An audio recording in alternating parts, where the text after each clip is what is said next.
Hi guys, I'm out going for another walk. I've been pretty good. I've been getting my walks in. And I wanted to hop on here real quick. As I told you yesterday, I'm trying to do daily broadcasts on video on my blog and podcast. Trying to practice as well as get my message, my name out there, what it is that I'm trying to do on all types of mediums.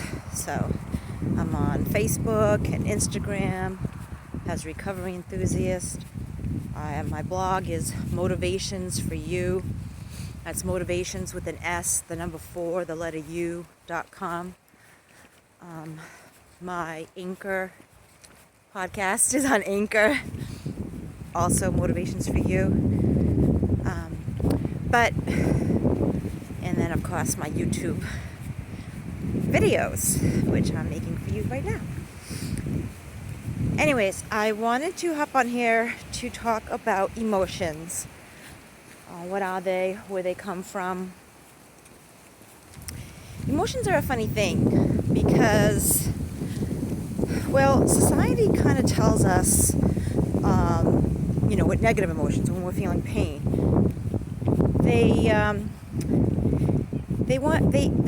we feel like we have to fix it. We feel we have to squash it. So they have medications so that you don't feel pain, emotional pain. They tell us, if you go on this vacation, this resort, you're gonna feel better. You'll feel alive and like a new person if you buy this new product or wear this outfit or what have you. So it's always trying to tell us. I'm gonna put my gloves on. It's always trying to tell us when you're feeling this way, it's not good. You shouldn't feel this way, and here's how you can get rid of it. And I'm here to tell you that pain, emotional pain, it's inevitable. Suffering, on the other hand, is optional, but pain is inevitable. And pain, if you deal with it and recognize it and deal with it in an appropriate way, and then, of course, let it go, not hang on to it. That's when suffering happens. Suffering is basically hanging on to pain way too long.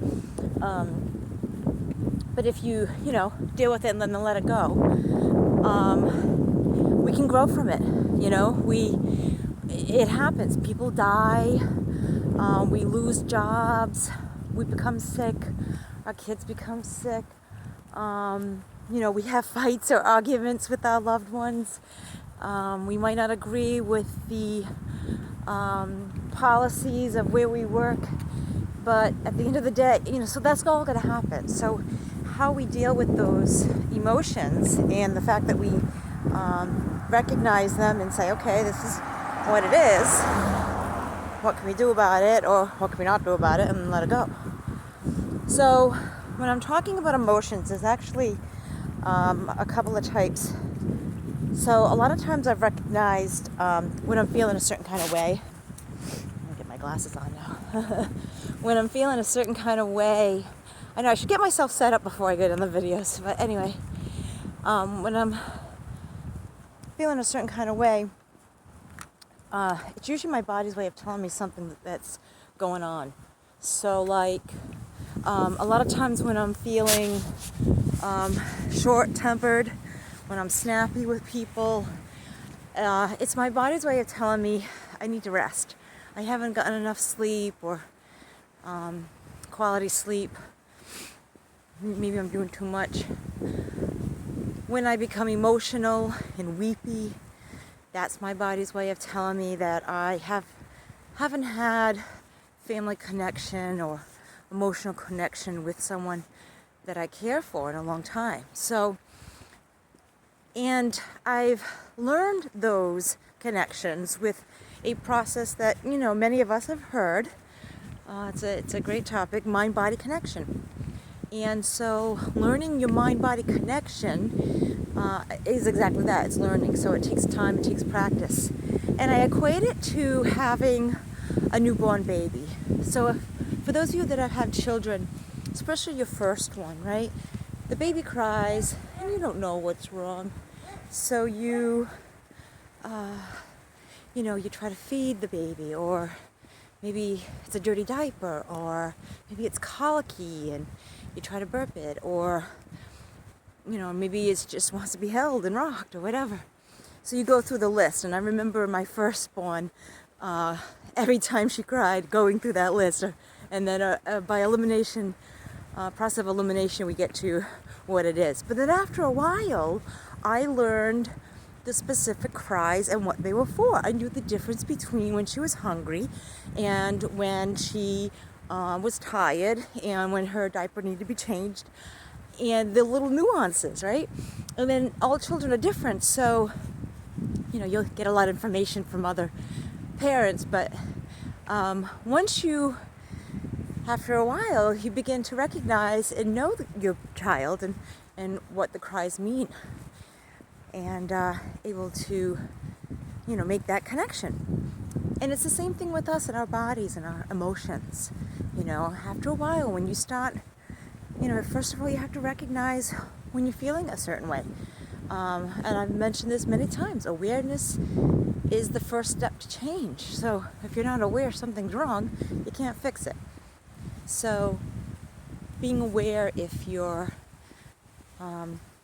being cranky or snappy to someone, first of all, and then trying to go through that list. Okay, haven't I been eating healthy? Have I been getting the sleep? Have I been doing self-care? Hello, how are you? Hey, sweetheart.